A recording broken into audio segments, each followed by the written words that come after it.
afterwards and going through it, did you go through a period of introspection? And if so, what did you learn about yourself? Oh, I learned a lot. Yes, lots of introspection over many years.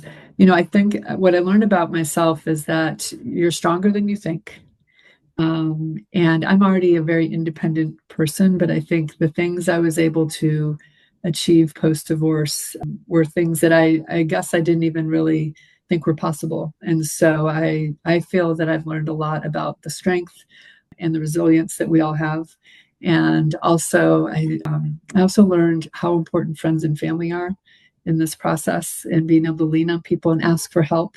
Again, because I'm so independent, I'm used to kind of doing things as they need to do, but you really do need that support network in your life that helps you through these processes. So I learned a lot about, being able to ask for that help as well.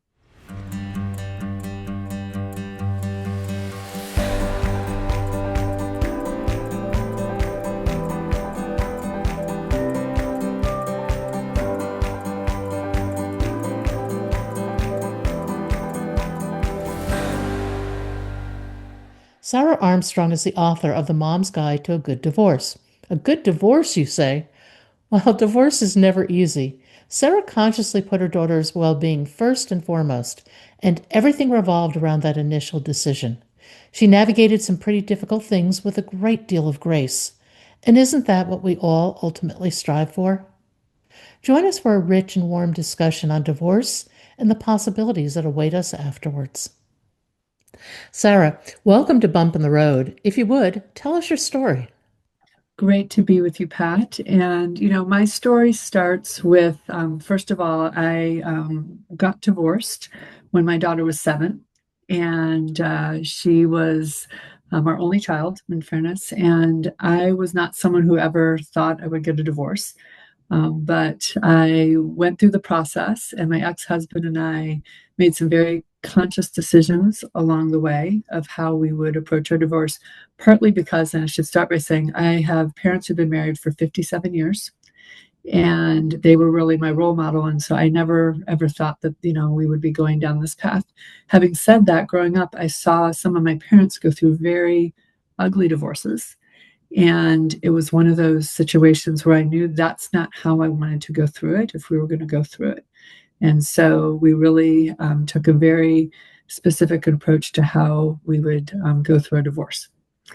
I can go further into it and how I landed on writing this book, but I basically once we went through the divorce about uh, over the course of a couple of years, my friends kept on asking me for advice on how to do it. They said, "You have such a good divorce," and I thought, well, okay. So I would help them through it. By the way, I should start and say, I'm not an advocate for divorce. I think ideally couples stay married for the long term, but unfortunately these days that's not always the case, and it's more common than ever. And so I helped my friends through the divorce, and over the course of time, they'd say, "You should really write this stuff down." And I said, "Well, I'm not a writer. I don't know that that'll ever happen." And I was at a business dinner in Mexico City with a group of colleagues, and a colleague turned to me, he's a good friend, and he said, "Sarah, you're so happy." And I said, "Yeah." He said, "But you're divorced." And I said, "Well, so being divorced is not a death sentence." I said, I'm happy, Grace is happy, my ex-husband's happy, we're all happy. And yes, we did go through a divorce. And so I mentioned to him that we had gone through this process, and a lot of my friends had been encouraging me to write a book. And he said, I think you need to write that down. So the next morning I flew out of Mexico City, and I opened my laptop and I started writing. And so I wrote this book that's called The Mom's Guide to a Good Divorce, and it's bite-sized pieces of guidance for those that are going through the process. You did what you call a collaborative divorce. What is that? I did, yeah. So a collaborative divorce is where each individual going through the process has their own coach who kind of coaches them through all the decisions that you need to make, specifically when children are involved. Mhm. And so it leads you to a parenting plan. And so that's the key part. And then the lawyers and the attorneys only get involved at the end of the process once you've made all the decisions that you want to have go into your final agreement. And then you also have a child specialist who works with your child and is there for them along the process. And then also financial neutral, who looks at all of your finances in one view for both sides and makes sure that you land in the right place. It's very much a team-based approach. It sounds like it might be quote unquote more expensive because there's so many people involved, but I found it to be very efficient in terms of how they work together. These individuals that are in this process are all trained on the collaborative process. And so actually, I found it to be something that I would recommend for those that think they would want to take this approach. It's not for everyone. I mean, there's the traditional ways of getting two lawyers and, And battling it out. but I felt that what we wanted to do was really land in the best place for Grace. I mean, she was front and center every step of the way. That's, I think, a really important orientation when you have kids. And so often the kids are an afterthought. Mhm. And that's the amazing part that I reflected on a lot over the course of time. When couples get married, they don't intend to obviously get divorced, but when they go through divorce, the stakes are high, and we owe it to our children that they're not collateral damage through the divorce. And even though a couple's decided they no longer want to be married to one another, you've made a commitment to your children, right? To bring them up in the healthiest environment possible. And, I joke that we cover the plugs and, we make sure they wear bike helmets and we feed them organic milk. We do all these things to make sure they're safe and healthy and happy. But then the toxicity that can come with a divorce can have long-term impact on a children's approach to relationships, their view on marriage, and even their overall happiness in life. And so I really think taking the responsibility of co-parenting very seriously with the intent of having what I deem, a good divorce is one of the best things you can do for your children and actually for yourself at the end of the day. Well, before we started recording, we were talking about the fact that so many people get stuck Mhm. in a divorce. They get stuck in bitterness. They get stuck in that moment that moment, those months or years, Yes. as the case may be, of Yes. divorce. How do you not get stuck in that and move ahead? Well, I think interestingly enough, I always say, first of all, you go through a divorce, something, if you step back and think about it, no one gets married to get divorced, right? It's not like you plan lots of things in life. You don't say, so when I get divorced, I'm going to do it this way, and no one gets divorced for positive reasons. Usually there's some type of trigger, that has caused that decision to be made. And I think, children don't get to decide that their parents are going to get divorced and their lives are most significantly impacted. But with the being stuck part, I think if you've gone through this big decision and made this big change to be happier, then the goal is to get on the other side so that you can be happier. And I think some people can, to use your term, get over that bump in the road and move on to much smoother paths, and others have kind of this gravitational pull to continue to be pulled back into the negativity of what triggered the divorce. And I think that's unfortunate because I always say, you're doing this to be happier. And, I've had people, ironically, Pat, say to me, you make divorce look too good. And I say, you know what? I'm just trying to be happy. Like I'm just trying to live the happiest, most fulfilled life, have Grace be happy, So, but I think it's interesting. It's almost like going through divorce in some aspects of our society, it's like a scarlet letter, and you're supposed to carry it with you and have it be this thing that you know, um, are supposed to almost apologize for over the course of time. It's like it's a process. You go through divorce, but it does not need to define your life or your children's lives in a negative light for the long term. So I really fundamentally believe that, but it takes effort. It doesn't just happen. Nothing just happens. When you do things well, everybody thinks everything is easy and simple and things just fall in place for you. Yes. They don't see the sausage being made behind the scenes.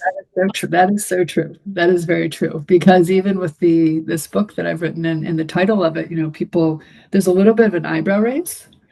They're like a good divorce, and almost, a lot of skepticism. And I say, yeah, but it's hard work. It's hard work to have a good divorce. But I think that that it looks, maybe people think it might have been easy, but it wasn't. Yeah. Afterwards and going through it, did you go through a period of introspection? And if so, what did you learn about yourself? Oh, I learned a lot. Yes, lots of introspection over many years. I think what I learned about myself is that you're stronger than you think. And I'm already a very independent person, but I think the things I was able to achieve post divorce were things that I guess I didn't even really think were possible. And so I feel that I've learned a lot about the strength and the resilience that we all have. And also, I also learned how important friends and family are in this process, and being able to lean on people and ask for help. I'm again, because I'm so independent, I'm used to kind of doing things as they need to do, but you really do need that support network in your life that helps you through these processes. So I learned a lot about, being able to ask for that help as well. One of the chapters in your book is everyone understand that everyone takes a side. And that right there rips out half your support system most of the time. Yeah. Yeah. How do you Yeah. It was interesting, Pat, because I always felt, and that's what I watched, growing up, is people taking sides in these really bitter divorces. And I thought, why do people have to take sides if these two people have decided they no longer want to be married? But you have friends in these couple situations are like, I don't, and so I said to all of our friends, I don't want you to take a side. This is hopefully you could still be, in connection with both of us and be there for both of us. And actually, we've had that. I've been fortunate that my ex-husband and I have friends that we do share. And but I think that it's almost, again, this goes back to the societal perception of what divorce means, how people are supposed to act, and the taking sides component is part of that. And I just think that that's unfortunate because you can lose that other half, and I don't necessarily think you have to always. Now I will say there are circumstances, and I always like to mention this because there are circumstances where the other spouse has significant issues that would not allow you to interact with them, or maybe it's not healthy to interact with their family or friends, then obviously that's a unique situation, and I completely respect that this isn't going to be for everyone. But for a large majority of the cases, I think that it is possible for people not to have to take sides. do you think there's still stigma today about divorce? I mean, it seems like everybody is divorced. I would agree with both statements. There is a stigma, absolutely a stigma, and then divorce is so prevalent that I question how there's a stigma. And it's interesting. The two reflections that I have on that is, I went to the dentist at one point, and the form asks you for your status, and one of them is divorced, and I'm like, why does it matter? You're cleaning my teeth. Like, why do I have to tell you that I'm divorced? Does that matter in the grand scope of life for me to have clean teeth? So I think we're, again, going back to the scarlet letter and kind of carrying this label with us. I think that there is a stigma, and that people assume that if you're divorced, then you're not going to be as happy as you should be, or that your life can't be as fulfilling as it should be. And I fundamentally don't believe that's the case. Oh, I'm totally with you. I don't buy into that unhappiness model at all. As a No. matter of fact, when I went through a very long divorce, I went from legitimately being very sick with a chronic illness to learning to fly high performance sailplanes and had my plane in the show in Oshkosh and took it across the country and moved. Love that. The contrast, the reason I just bring that up is the contrast in my life was so stunning, Mhm. so unbelievable. And I Mhm. want people to know that you have this interesting new slate ahead of you. It may not be quite a clean slate, Yep, but what do you want to do with it? absolutely. And I really believe that having a vision for what you want in your life in this next phase is really important. And putting out there things that you might not think are possible, or you might think, gosh, it's going to take a lot for that to come to fruition. But I fundamentally believe that when you do that and you put it out there, that you can achieve those things. But you have to be willing to put it out there and to say it and to express those visions and those goals, and in terms of what you want to do with your life, and have the belief that you can do it. Well, I think part of it is vision, but there's also an element of serendipity if you let that enter your life. Absolutely. And if you're willing to entertain that serendipity, it may take you places you never imagined. Absolutely. I 1,000% agree. And I've had that happen throughout my life as well, post What's divorce. what's one of your best post-divorce serendipitous moments?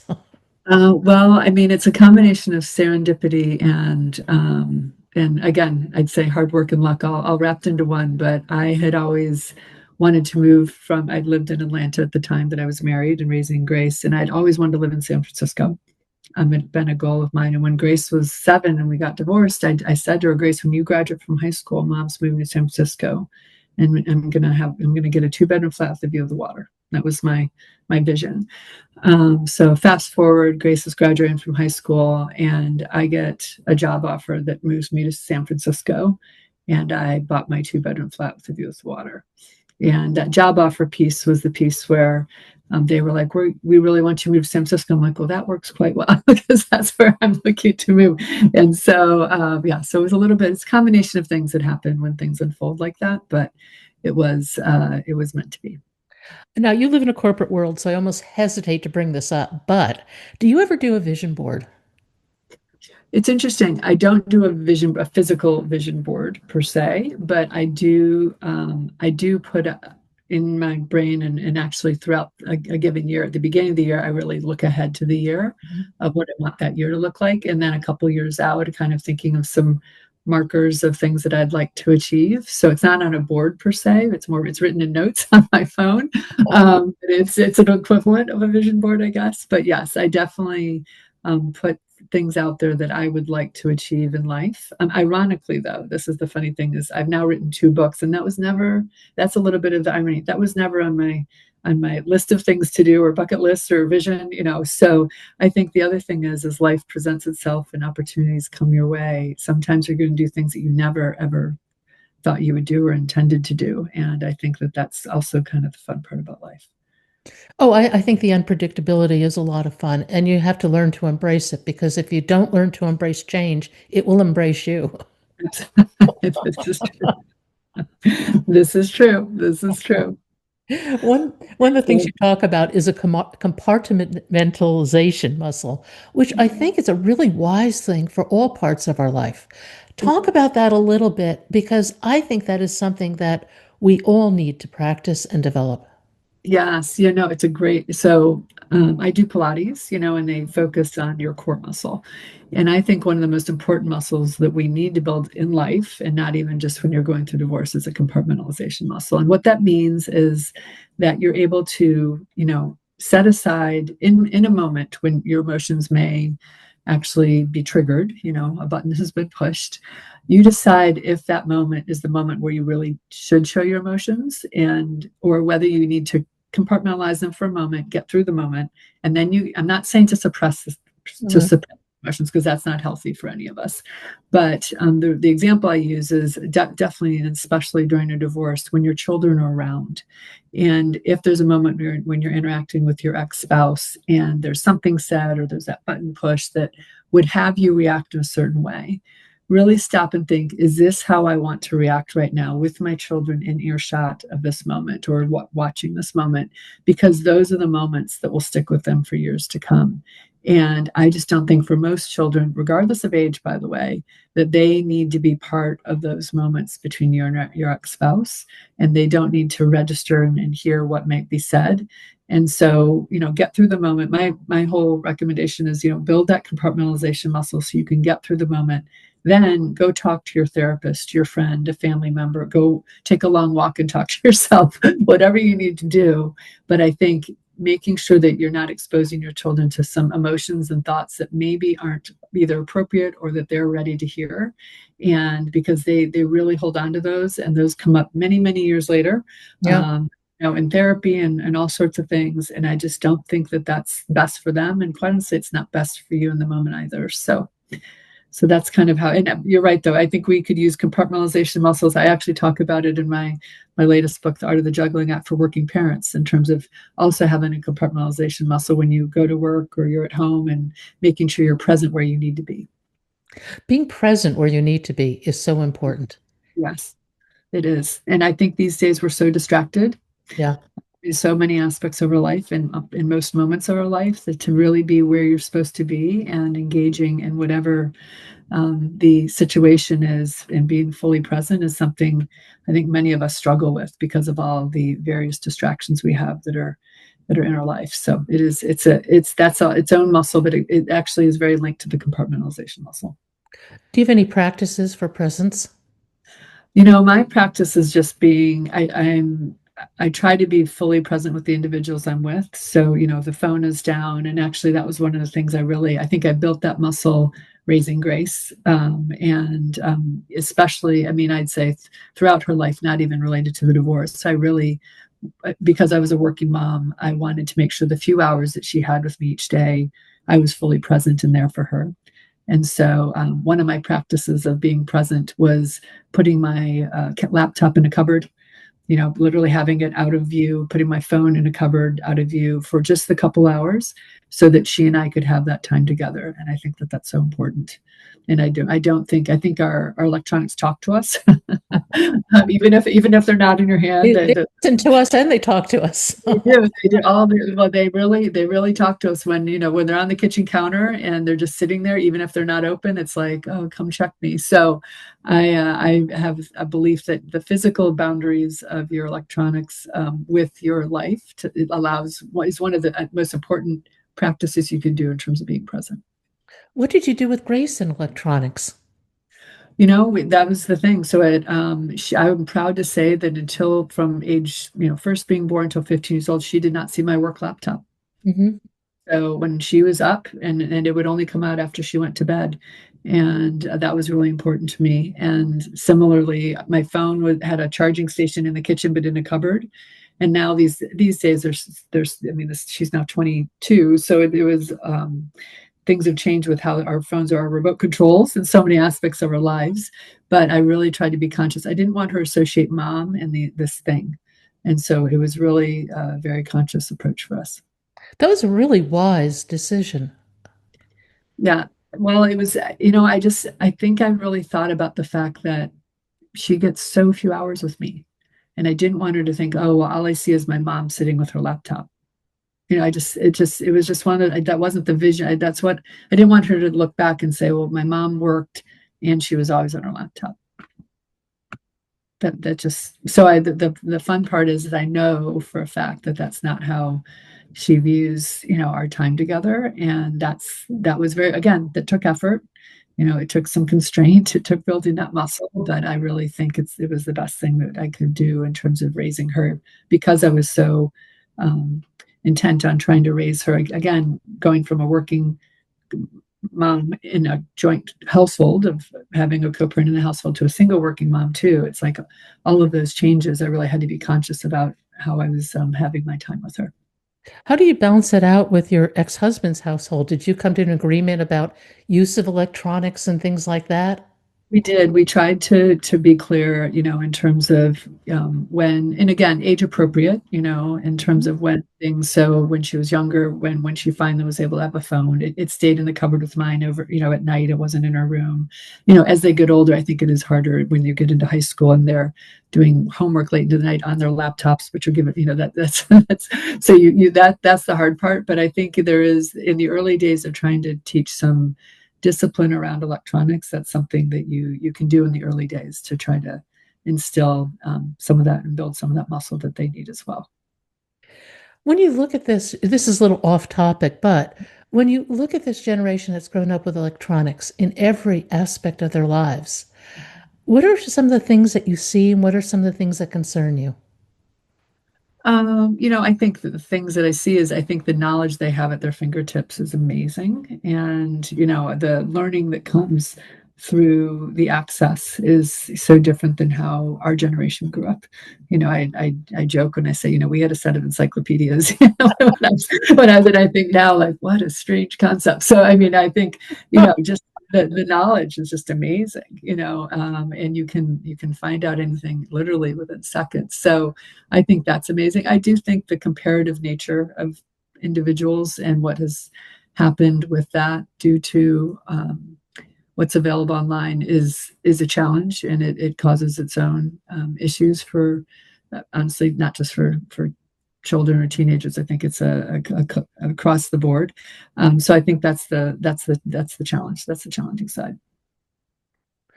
One of the things that you stress again and again, both in the way you tell your story about this and in your book, is take the high road. Mhm. Yes. Easier said than done. But what were some of the guiding principles? Obviously, raising grace, but what were some of the other guiding principles to taking that high road? I think that the reason I talk about taking the high road, and again, it was always with grace in mind, is I wanted to make sure that I could always say to her, Mom there's a couple of sayings I would always say, I'm doing the best I can. That was one of my mantras. But I also wanted to know that I always tried to take the high road and that in doing the best I can. And so, and I used to say, Pat, and I mentioned in my book, the high road can be very steep. I mean, it can be a steep climb, and there are moments when it's like, oh, am I gonna? But I've never regretted taking the high road, and I think that again, this applies not just to a divorce situation; it's in life. That I think generally, if you decide to take the high road, you're going to be able to, at the end of the day, look back in that moment and say, you know what, I'm glad I took the high road. I've never regretted it. So I think, but it's, again, it sounds funny. I talk about muscles a lot. It's another muscle to build to train yourself to take the high road, you know, um, and not do the opposite, and sometimes we feel it's easier or it feels good to do the opposite. And I just don't believe that in the long run is going to be the best decision. No, and then it builds that, say in the case of gossip, for example, it builds that muscle. And what's the point? It's a waste of time. Absolutely. And it's just negative. You're just training yourself for negative energy, Yeah, which you don't want to take that with you. You want to leave all that behind. absolutely. Absolutely. Yeah, I'm a big believer in giving and seeking out positive energy from those around you and also for what you put out to the world. So, In retrospect, what would you do differently? ooh, that's a great question. It's interesting in terms of the divorce and the approach we took. I'm not sure there's much I would do differently. I really feel that again, do we do everything exactly right? No, but I think the general approach that we took was something I'm very both proud of, and I feel like it can be an example um, of trying to do the best thing for Grace every step of the way. Um, in terms of, gosh, it's an interesting one because this is one there's not much I would do differently. There's not much. I'm really trying to think. Any personal narratives you would change more quickly? Oh yeah, in my in my own life, yes, yeah. Related to divorce, I feel pretty good. No, I think what I would do. I worked.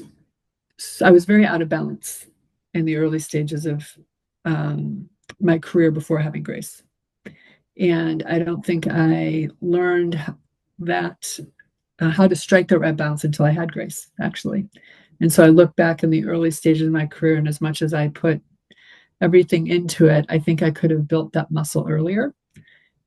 So it wasn't purely about having Grace that would have had me trigger that.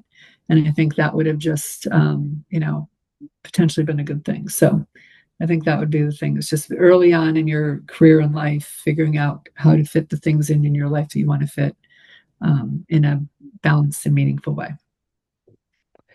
And what advice would you give people facing this divorce? Say they're not taking the high road real well, things are not too terrific. If you could just give them one or two pieces of transcendent advice, what would you say?